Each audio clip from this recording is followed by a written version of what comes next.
네, 5월 6일 마지막 원내대 국회의 끝까지 함께 해주신 여러분께 깊은 감사의 말씀드립니다. 문희상 의장과 민주당 이인영 원내대표가 국민발안제 개헌안을 8일날 처리하자고 우리 당을 압박하고 있습니다. 다시 한번 분명히 밝혀두지만 우리 미래통합당은 원포인트 본회의 일정에 합의하지 않았습니다. 일부 언론에서는 민주당과 본회의 개의를 합의했다가 번복한 것으로 보도했지만 본회의 개의 합의는 민주당의 왜곡이자 억측입니다. 지난 월요일 민주당 이인영 원내대표로부터 전화가 와서 어차피 불성립될 게 뻔하니까 본회의를 열자, 형식적으로 열자, 다른 안건은 없다 라고 하길래 본 의원은 원론적인 차원에서 긍정적으로 검토해보겠다라고 했습니다. 그런데 이 원내대표는 본회의를 여는 방향으로 상호간에 합의했다라고 했고, 민주당 원내대변인은 한술 더 떠 본회의 개의에 합의했지만 통합당이 표결에는 참여하지 않겠다고 했다라고 했습니다. 그러나 합의 번복은 사실과 다릅니다. 원론적으로 검토해보겠다고 한 발언을 왜곡한 데 대해서 유감을 표합니다. 국민발안제 개헌안은 국민 100만 명 이상이 참여하면 개헌안 발의가 가능하도록 바꾸자는 것인데, 유권자 100만 명은 민노총이나 정교동 등의 단체 수준에서 동원이 가능한 규모입니다. 특히 국민발안개헌연대에 25개의 단체가 함께했는데 경실련, 민노총, 참여연대 등이 참여한 것도 이와 무관치 않습니다.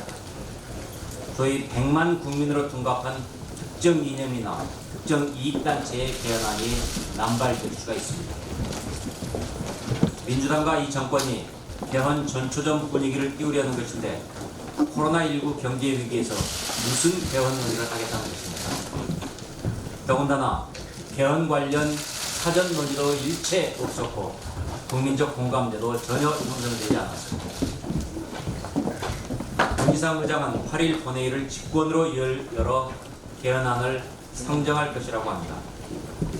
의사일정 합의도 안 됐는데 직권 상정을 하겠다는 것은 위장 권한을 남용하는 것입니다. 아울러 민주당은 다음 주에 밀린 법안을 처리하자고 하고 있습니다. 20대 국회가 유정에 미는 거둬야 하겠지만은 벼락치기 하듯 밀어내기나 땡처리 하듯 하는 일은 없어야 하겠습니다. 특히 8일 이후의 상황에 대해서는 차기 원내 지도부가 결정할 일입니다. 이와 관련해 당 소속 상임위 간사님들께서는 상임위별 졸속 심사가 이루어지는 일이 결코 없도록 준비해 주시기 바랍니다. 북한이 지난 3일 우리 군 지휘에 총격을 가했습니다. 북한의 지휘 총격은 명백한 정전협정 위반이고 9.19 남북 군사합의 위반입니다. 이 정권이 대북정책 성과로 자부하고 있는 9.19 합의에 대해서 북한은 헌신짝 취급하고 있습니다. 그런데도 북한은 도리어 우리 정부를 비난하는 적반하장의 태도를 보이고 있습니다. 우리 군의 F-35 스텔스기와 글로벌 호크 도입에 대해 북침 전쟁 준비를 위한 것이다라고 비난했습니다. 이처럼 북한이 망동과 망언을 일삼고 있는데도 우리 정부의 태도는 한심하기 짝이 없는 저자세로 예관하고 있습니다.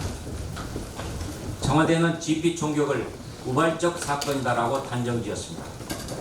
그러면서 북한의 눈치를 살피며 최소한의 유감 해명조차도 요구하지 않았습니다. 대북 사격도, 대응 사격도 현장에서 20분 후에야 이루어졌습니다. 어떤 행동을 언제 어떻게 취했는지 전체 규모, 전체 내용을 소상히 밝히지 않은 채 북한 구두내나만 열을 올리고 있는 것입니다. 자칫 우리 장병의 목숨이 위태로울 수도 있는 상황이었습니다. 우리 정부가 이처럼 철저히 북한을 두둔하고 있으니 북한은 새 세상 만난 것처럼 천방지축으로 날뛰고 있는 것입니다. 집권 여당인 더불어민주당의 태도는 더욱 가관입니다. 민주당은 김정은 건강 이상설을 제기한 우리 당 태영호 당선인과 미래한국당 지성호 당선인을 비난했습니다. 그러면서 우리 당 보고 징계하라라고 요구하면서 북한의 GP 총격 사건에는 철저히 항거하고 있습니다. 야당 의원에 대해서는 사과를 요구하면서 북한의 GP 총격에 대해서는 왜 사과와 재발 방지를 요구하지 않습니까? 민주당은 북한 정권에 대해서는 한없이 반대하면서 탈북자 출신 당선인들에게만 엄격하자는 것입니까? 비록 두 당선인의 발언이 결과적으로 부정확한 것으로 드러나 국민들께 실망을 드린 것은 사실이나 집권 여당이 집단적으로 배척하고 배제하는 태도는 가히 도를 넘었습니다. 문재인 정권 차원의 맹목적인 북한 발악이 일방적 저자세가 북한을 이처럼 기고만장하게 만든 것임을 명심해야 합니다. 지금이라도 정부는 북한의 무력 도발에 대해 단호히 대응하기를 촉구합니다. GP 총격에 대해 흐지부지 넘어간다면 북한에는 9.19 합의를 무시해도 된다는 신호를 주게 될 뿐 아니라 우리 군에는 사기 저하와 전력 약화를 초래하게 될 것입니다. 휴지 조각이 되어버린 9.19 합의는 즉각 폐기해야 하며 남북 병합도 전면 재검토해야 합니다. 한반도 평화는 원칙에 입각한 당당한 대북 정책을 유지할 때 비로소 결실을 볼 수 있다는 사실을 잊지 말기 바랍니다. 그리고 오늘 10시 반에 선거관리위원회 회의가 열립니다. 그동안 선관위원장을 맡았던 이정배 의원께서 출마를 하시게 돼 기존의 선관위원이었던 박성중 의원이 위원장을 대신 맡게 됩니다. 오늘 선관위 회의에서는 지난번에 초선 당선자들이 토론 시간을 충분히 달라, 그러니까 내일 오후 2시 선거 전에 토론 시간을 충분히 달라라고 요구했던 문제들도 같이 논의하게 될 것입니다.